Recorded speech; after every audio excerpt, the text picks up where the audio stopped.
Kehadiran para penghobi sepeda adventure di Sumatera Selatan ternyata memberikan berkah tersendiri bagi penyedia jasa ketek.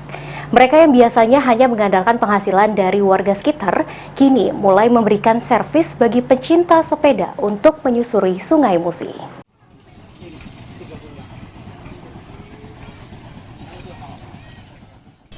Kehadiran para penghobi sepeda adventure di Sumatera Selatan ternyata memberikan berkah tersendiri bagi penyedia jasa ketek.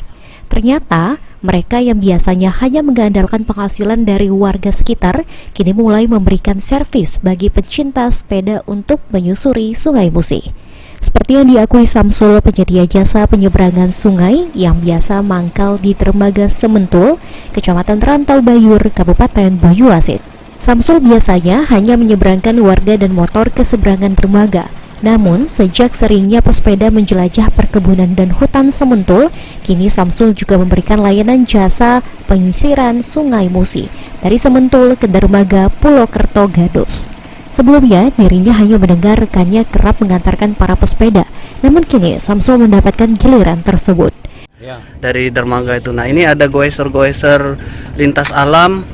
Nah, ini memberikan penghasilan tambahan tidak? Sangat menambah. Biasanya sudah berapa kali nih nganter yang semacam ini? Kalau saya baru sekali nih. Baru sekali ini.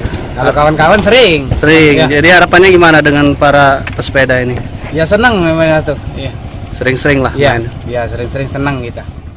Di sisi lain, para penghobi sepeda adventure mengakui jika rute perkebunan dan hutan Sementul memberikan pengalaman unik bersepeda. Selain treknya menantang, namun juga menyediakan suasana alam yang masih natural. Jadi kalau di kota-kota itulah sudah tahu lah jalannya, aspal. Nah ini cari jalan yang tidak katik jalan.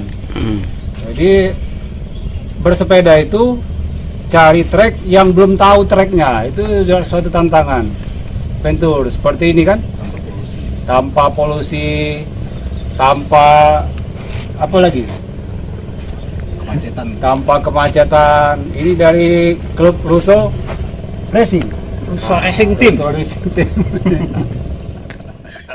Sulaiman, PAL TV.